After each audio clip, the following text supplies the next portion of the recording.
Eric Wood, welcome to the Mindset Advantage podcast. I've been looking forward to this conversation for quite some time. I'm glad it's finally here. Thanks for coming on the show, man. Yeah, my pleasure, DJ. I'm looking forward to this one.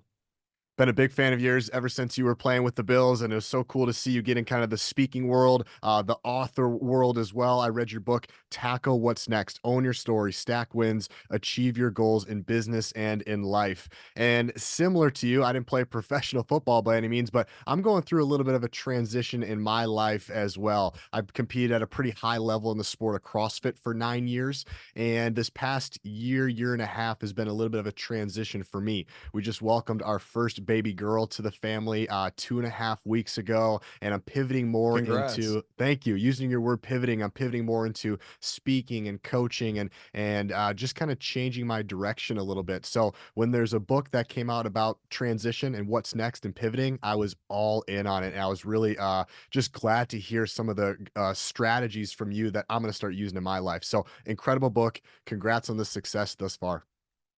Yeah, I appreciate that. I'd imagine with your career and then also the commitment it takes to compete at a high level in CrossFit, there's just not enough time. You can stay in shape, but there's a big difference between being in shape and competing in CrossFit. We would have, I used to own a part of a gym, and we would have people that would go compete in the CrossFit games, and the amount of time that it takes to not only be in top tier shape, but then to master all those specific movements and then to go out and compete in these competitions. It all takes so much time. So I'd imagine this is probably a welcomed change in your household. It sure is, and it comes with some obstacles and some transitions and things maybe you're not used to, having some more time on your plate, filling some of that time, being okay, being transparent, just being okay not being as fit as I was a couple years ago, and sitting with that and letting that be okay and kind of changing, what the priorities are. And so it'll be a fun conversation today because I think you and I have a lot of parallels. But before we get into some of the strategies and stuff from the great spots from the book, I first want to start with your incredible story. Take me back to 2018 when you were at the doctor. This was such an amazing story for my listeners that haven't heard. Tune up because this is awesome. Yeah, I appreciate you teeing that up. And I'll backtrack a little bit. So I grew up in Cincinnati. I was not even a starter on my high school football team as a junior. Played well my senior year, got a lot bigger, and got one scholarship offer to the University of Louisville. Dream come true after 4 years of starting for the Cardinals, become a first round draft pick of the Buffalo Bills, immediately pop into the starting lineup there and played 9 years there. And ultimately, I thought it would be a lot longer than that. Before my ninth season, I signed a contract extension with the Bills. And we were in the midst of the longest playoff drought in all of professional sports, the four major North American sports. We had the longest playoff drought at that time, but we had just brought in Sean McDermott and Brandon Beane, who are both there now.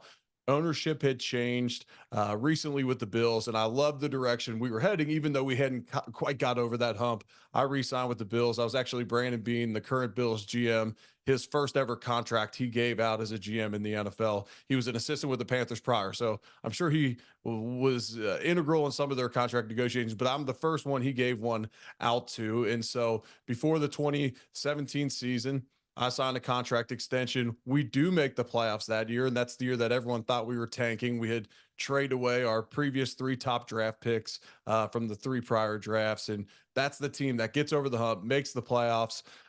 After the playoff game, I'm ready to race back to Louisville, Kentucky, where we spent the offseason. My wife is about to give birth to our second child. A little baby boy is coming in about 3 days. And so look, I played every single snap that season. I didn't miss one, which is rare in the NFL because your shoe could come untied, you could get hurt, you could be beating a team really bad, you could be losing really bad, and you take some of the starters out. So I played every single snap that season. Said, "Hey, clear me for the Pro Bowl. Let me get out of there." Every NFL player at the end of the season is required to take an exit physical. So going to the exit physical, they said, "You got some stingers this year. Let's get an MRI on your neck, and then you can get out of town."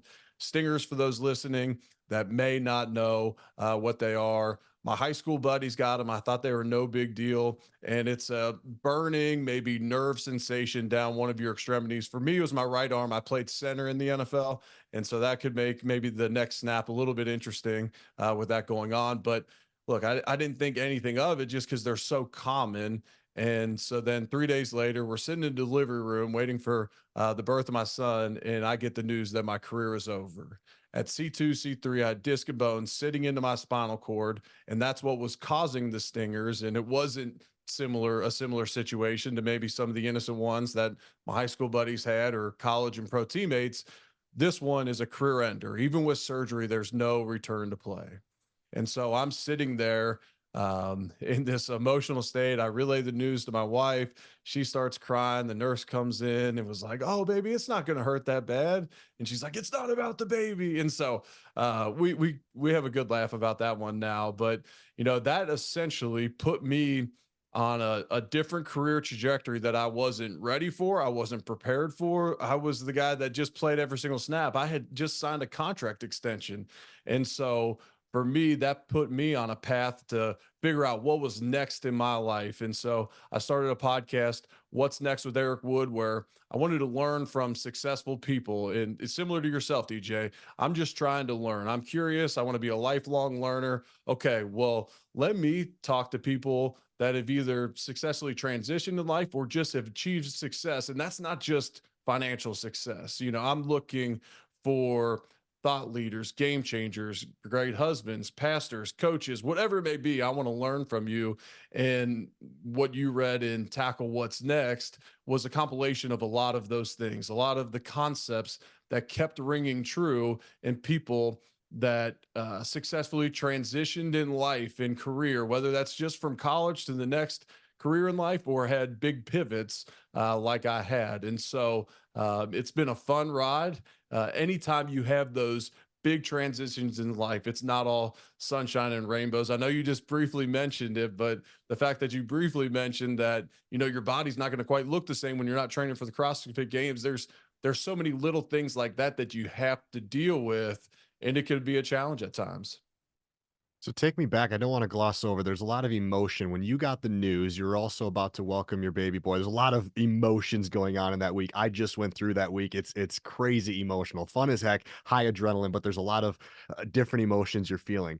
Eric, what was the emotion like? Was it like, I don't believe you, or no, no, no, I'm going to prove you wrong. I can do it. Was it like, okay, what's next? What was the first emotion like when the doctor called you? Was it mad? Was it anger? Talk to me about that time.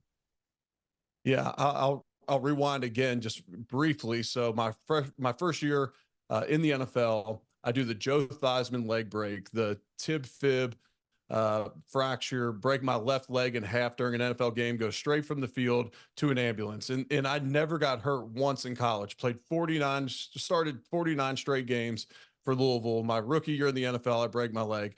My second year, I get a high ankle sprain on that broken leg and miss a couple games. My third year, I do an ACL, PCL, lateral meniscus, go on injured reserve again. And then my fourth year, I tore my MCL. And each and every time I bounced back from it. I went on to start 52 straight games for the Bills before breaking my other leg, Monday Night Football in 2016 out in Seattle, which is a fun ride home through the night back to Buffalo. But I say those things because I had always bounced back. Now, none of those injuries in the moment did they say, "Hey, your career is over," but they said, "Okay, you may not be able to play at the same level." Because it's not easy to bounce back from these injuries, especially when they mount up and they're all lower body. But each and every season, I felt like I was improving in the NFL. So when I got this news about my neck, I thought to myself, okay, well, that's your opinion. Let's check out what everyone else's opinion is on this. And all I'm thinking is Peyton Manning, a year or two prior, got a neck fusion. Why can't I get a neck fusion? And so you start asking all these questions, and one by one, they all came back and said, look, Peyton Manning, that was C4, C5. It's lower, it's more stable. You can get a fusion and return to play. C2, C3 is completely different. And, if you get injured in that area, the way the cervical spine works, which I knew nothing about prior to being kind of thrusted into this spinal injury and all this information, that's loss of respiratory function, paraplegia.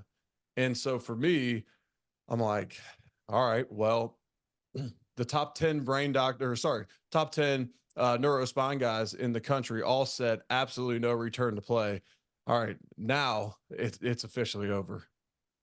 Eric, does it make it easier when you don't get the decision? The doctors, you're, 0 for 10 in a way. They're telling you no way. Whereas, I think some people, like a Brett Favre or a Michael Jordan that kind of come in and out of retirement, is it perhaps easier when somebody just says you're done?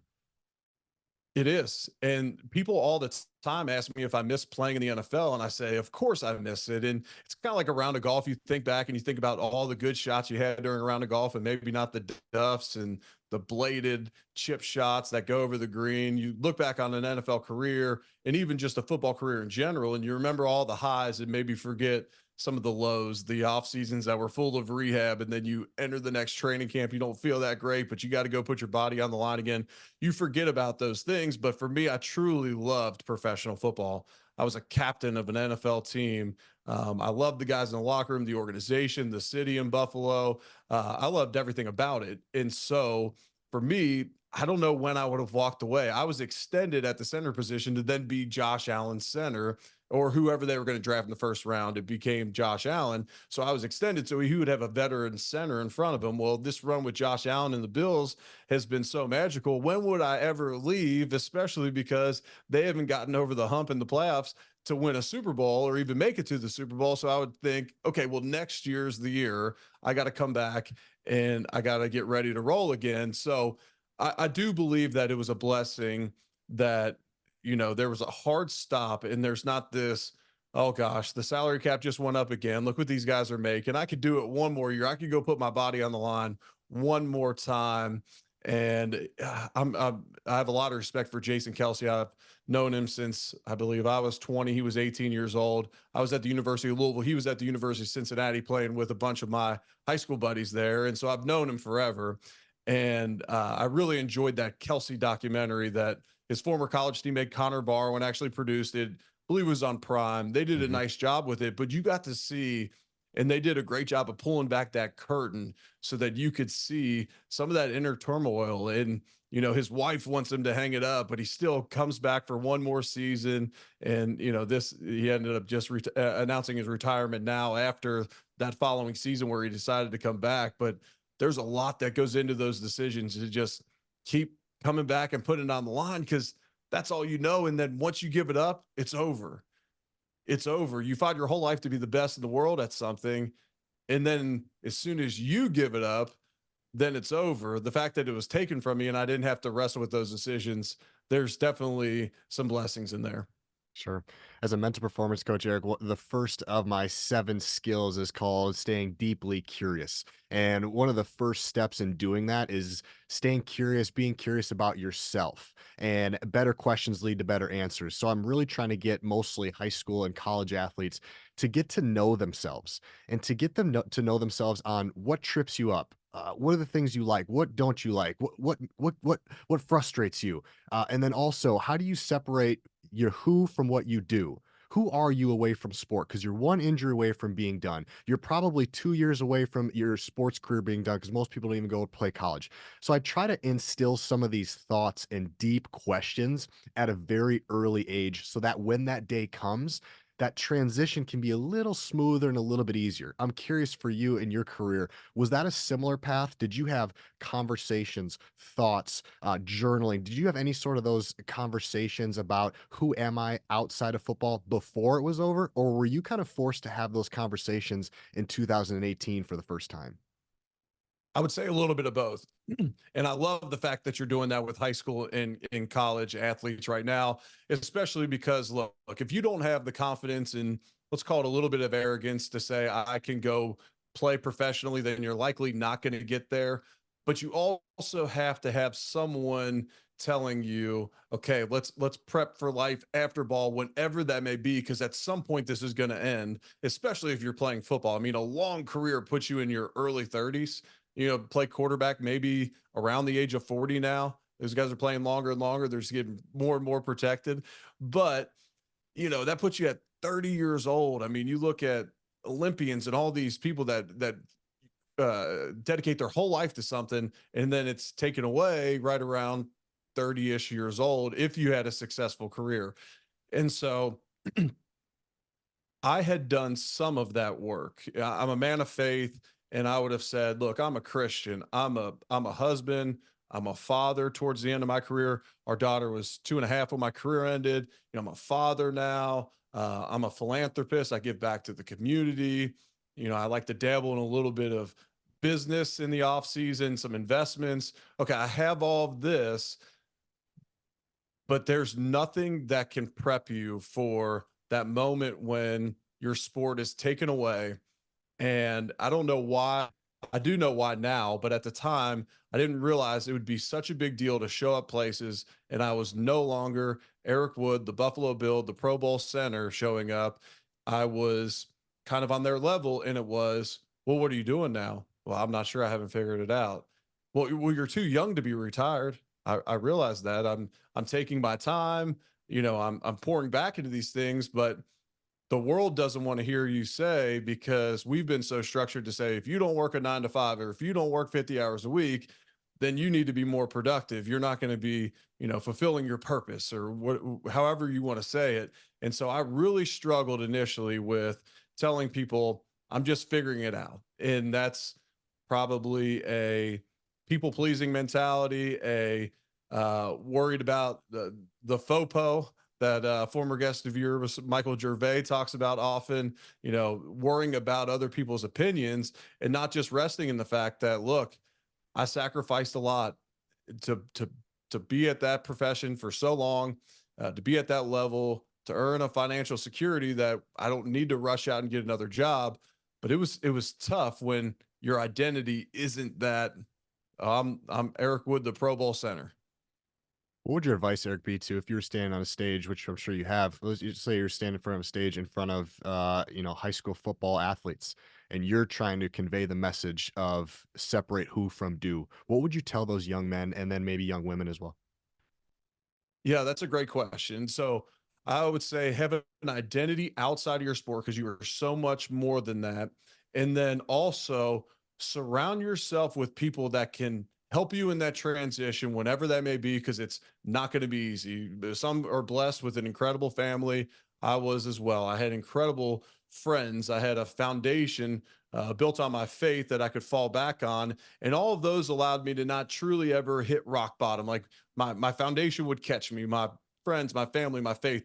Those things caught me in those moments, because ultimately your career is going to end at some point. But then understanding that you're truly so much more than just an athlete, even if that's what people see you as, you truly are so much more than that.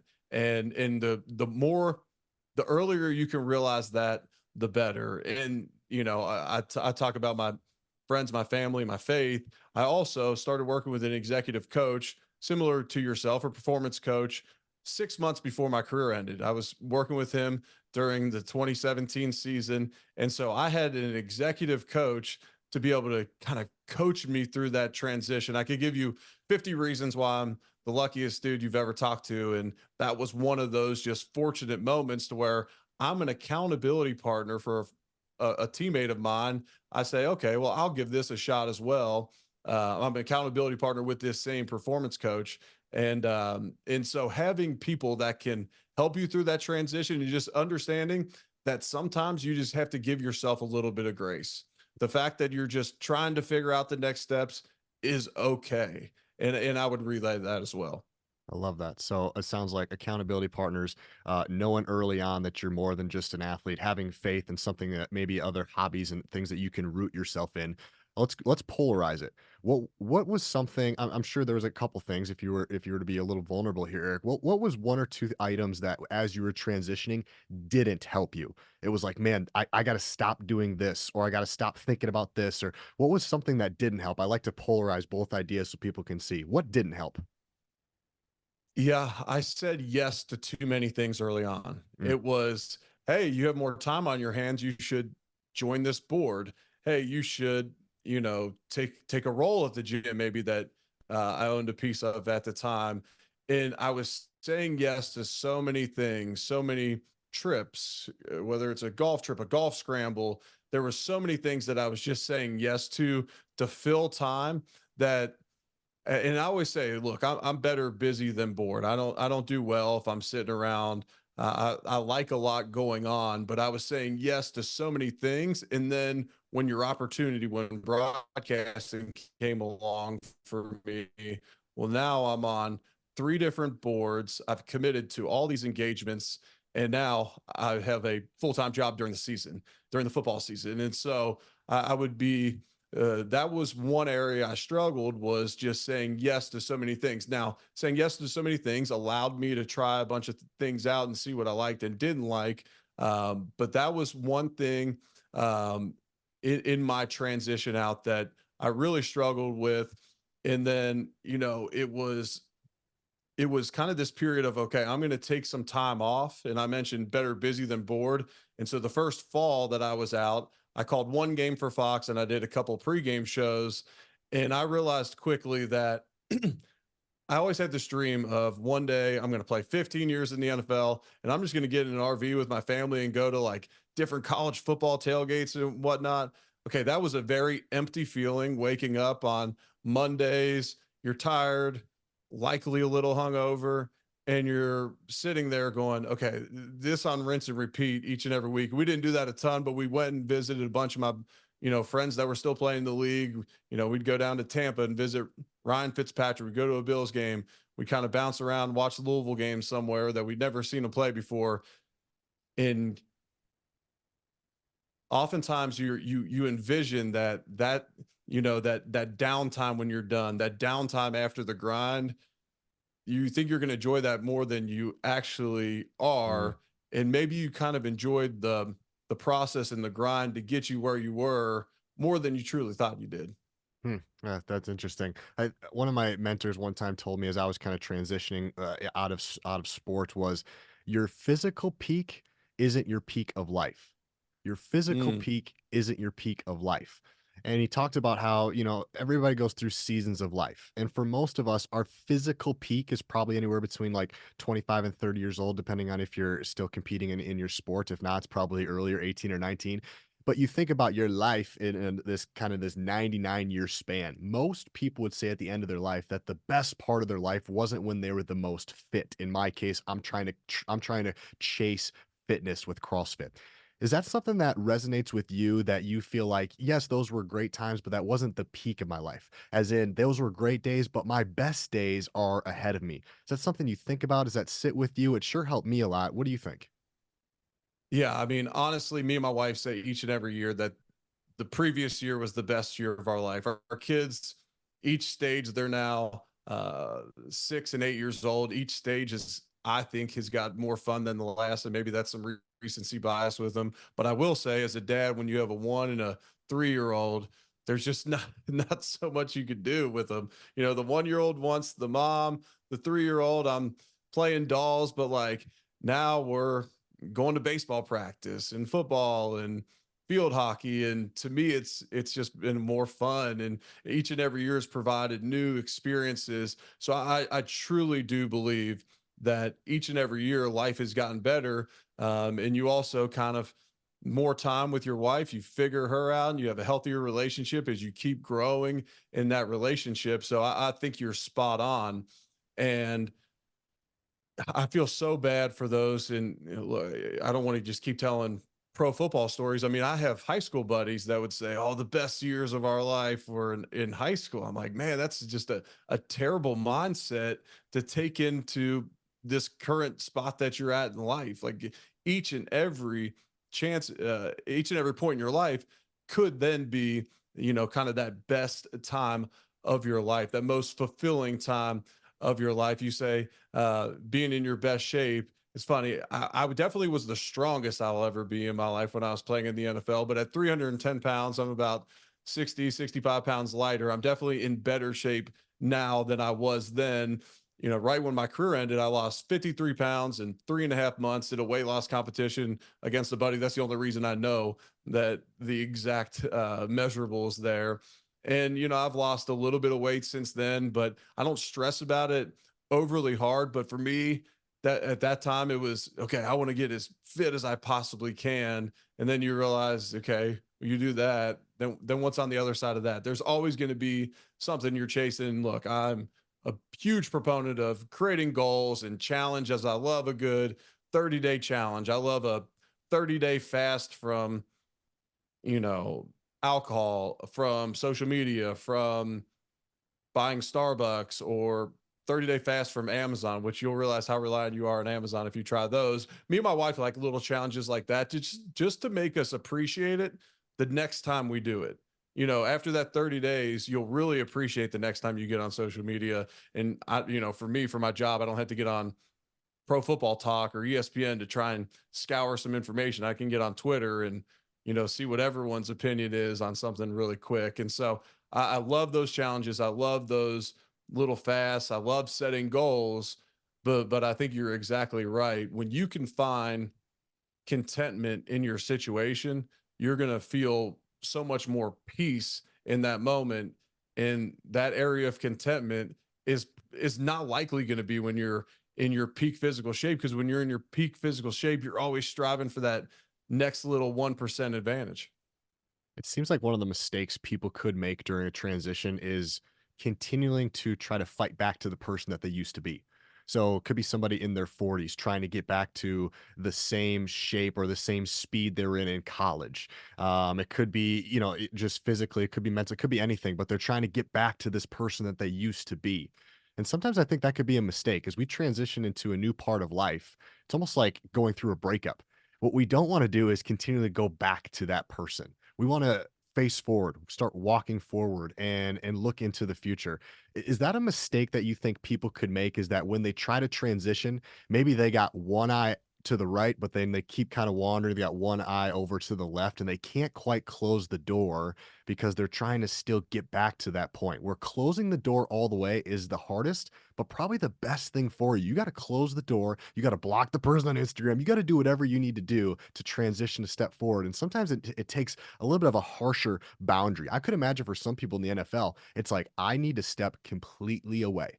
I'm not doing anything on broadcast. I'm not watching anything on Sunday. Maybe it's a big break similar to that. Talk to me about putting a boundary up, shutting the door completely, and not trying to continue to be going back to that person you used to be. Yeah, that's a great point there. And so for me, I always say that calling football games and being around the game is good for my soul. Now, I'm not fully entrenched in it like the coaches, and I have tremendous respect for everybody in the coaching industry, especially college and NFL. Timing wise, some of the most impactful people in my life growing up were my grade school, high school coaches. I'm not diminishing their role in developing young players in their character and everything else that goes with that. But the amount of hours that the college and pro coaches coach, the amount of hours they work in a week is just truly unbelievable. So I get to be around the game, but I still get to be home during the week. I'm around my family. So it's kind of best of both worlds, but we make a drastically amount less than those coaches do. But you get paid for the amount of time and the amount of value you bring, and they're bringing a lot more time and value to the table than I am. But yes, I feel like in many cases, football, you can definitely see that. You can see the guys that can't get away from trying to come back. They'll trash their bodies at the end of their career, trash kind of their reputation of who they were as a player just to be out there on the field. And when that happens, when they do finally give it up, it's likely healthy for them to kind of step away and say, okay, I need to be away. I need to transition into something else. Now, I would say for those individuals, you got to find something that you can then go compete at, go try and be great at something else, or be great at something. Call it golf, call it, real estate, whatever it is, kind of pour your time into something, because you're going to have to fill that void that you have where you're constantly striving, because you're likely ingrained to be like that if you achieve that high level of success. I'm thinking of it in a different sense as well. And this is convicting for me, and this is what hit me when you were bringing that up. Was there's been many times in my life where I've had friends, or there's been relationships in my life that didn't serve me, but I had the hardest time moving on from those and kind of stepping in to a different group of friends, the different surroundings, giving up something when you transition to a life where you have two kids that are occupying your schedule, but you really still want to go drink a beer and watch a ball game with your buddies, and it just doesn't fit right now. And it's hard to give those things up, but there's incredible fulfillment on the other side of moving on from those things that are holding you back in life. You know, one of my favorite things to talk about is you become like the five people you spend the most time with. It's the Jim Rohn quote, not Jim Rohn, Jim Rome, and that you become the average of the five people you spend the most time with. Les Brown, legendary speaker, says you'll earn within $2,500 of income compared to the five people you spend the most time with. So that can really get you thinking. And look, when you're on an NFL football field and you're in the locker room each and every day, you're surrounded by other professional football players. That is a great thing. You know, you're going to become the average of five professional players, and that's great. But there's a difference between the fringe players and the guys that are going to be making Pro Bowls, the guys that are potentially going to be Hall of Famers one day. They act different, they think different. It's often uncomfortable to be around those guys. Don't go sit by them in the cafeteria at lunch if you don't want to be convicted. If you grabbed some crap to eat for lunch that day, don't go work out with them in the weight room, because you're going to be very convicted if you went in there just to go through the motions that day, because they're not likely like that. Okay, well, apply that to your life. And it's oftentimes the people that make you a little bit uncomfortable to be around. Those are the people that are going to help you move the needle forward in life. And, you know, ultimately, if you're anything like me and you're a people pleaser, like one of your big fears is you're around a group of buddies and they say, "Oh, you're so much different now." Well, I would be embarrassed if I hadn't seen people in 10 years and they said, you know, or if I would be embarrassed if they said, "Oh, you're exactly how you used to be. You're the exact same." If they couldn't notice that I have grown and that I am different in the last 10 years, then I think that's embarrassing. Couple things I want to pick on. The first was finding something to compete. So I had the chance to play college football here in Minnesota. And after I was done playing college football, I was trying to scratch that itch. I wanted to compete. And I have a story of driving home from school. It's about a 30-minute drive. And I see a CrossFit gym. And at the time, 2012 or 2013, CrossFit was just kind of getting started. So I pulled in, met the guy, and then just jumped all into CrossFit and then did that for 9 years at a high level. And so now, 9 years being done, now I'm looking for something else to compete in, and my eyes are looking at all these interesting things. I'm looking at golf, I'm looking at archery, I'm looking at just what can I do to get my hands in, because I think, like what you said, it's in my blood to compete. So talk to me a little bit about, I think that is a missing gap for people that are in sports for their whole life. They love to compete and they love to prepare. I love the process. Like for me, when I played football and in CrossFit, I love the training almost a little bit more than I love the games. I just love practicing and training. I love that part of it. So that's kind of what I'm missing. I'm curious, what's the advice, or kind of what's the nuances when it comes to finding something to continue to compete in? Because we know that the older you get, in the 40s and 50s and 60 years old, those opportunities get a little bit smaller. You can't just go, play a pickup basketball game. I mean, I'm sure you could, but those opportunities get a little smaller. Yeah, to me, competition's everything in life, and it's sick. It's a character flaw of mine. Everything's got to be a competition. But when I exited the NFL, I realized quickly I had to find something to compete at. And so I love playing golf. I love competing in golf. I've gotten into pickleball. We play that at 6 in the morning. I play with some guys and we go out there and grind it out for an hour and a half, 2 hours. And the first time I came home from playing pickleball, my wife was like, how was it? I said, well, I broke a paddle, was yelling cuss words, and it was the most fun I've had in a long time. Like I needed that competition to start my day. And look, just going to the gym and doing hit classes where you're not necessarily competing against someone, and I'm naturally going to be one of the stronger guys out there just based upon all my training over the years, my stature, like that wasn't cutting it from a competition standpoint.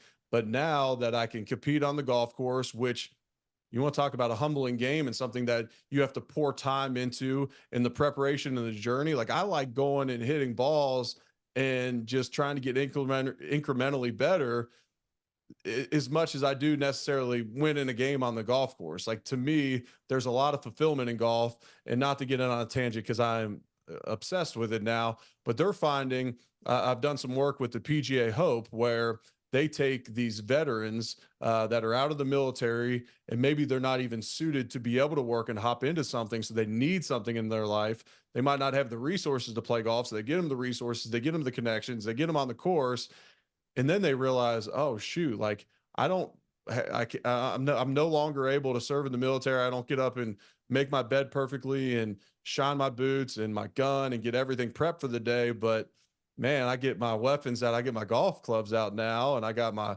balls. I got my gear. I'm going to be in Wow. uniform today, and I'm going to go out and compete. And then they're out in the sun. They're around people. They're having great conversations. And so I believe there's great value in the game of golf, but there's many things just like that that people can go out and compete at. And then I just believe in competing at everything you do, whether it's the podcast world, whether it's business. Look, every 2 weeks, and this is in my book, every 2 weeks, and I was challenged by my executive coach to do this, is to ask my wife for a score of 1 to 10 on how I was as a dad and a husband. Being a great dad and husband means a lot to me. Okay, well, how can I make this a competition for myself? Give me a grade between 1 and 10 and give me some feedback. And I will not justify. And sometimes you do want to justify, some of the responses, but it helps you grow as a dad and husband. And it also gives you a little bit of a scoreboard because we all love having a scoreboard. You can apply that to a marriage, a relationship. You can also apply it to business. You can apply it to friendships. You can apply it to many things in your life to get that feedback to where you can compete at everything. See, this to me, Eric, is why, and I'm very passionate about this. This is why I believe everybody needs to play sports, because as you Hmm. can see, the lessons are infinite. And some people are like, yeah, okay, I get it. I think every kid should be involved in sports because look at some of the things where you're pulling out routines, attention to detail, fellowship, relationships. I mean, some of the lessons that you're learning without even thinking about learning them. I mean, it's even some of the things that I did in college football. I'm still doing them now as far as routine goes. You learn those and they become a part of you, and then they carry you into your 30s and 40s and 50s. So it's not just when you're 8 years old and you're having fun in the backyard. You're really molding yourself to kind of who you become in the future. Would you agree that, I mean, sports are just such, I know for some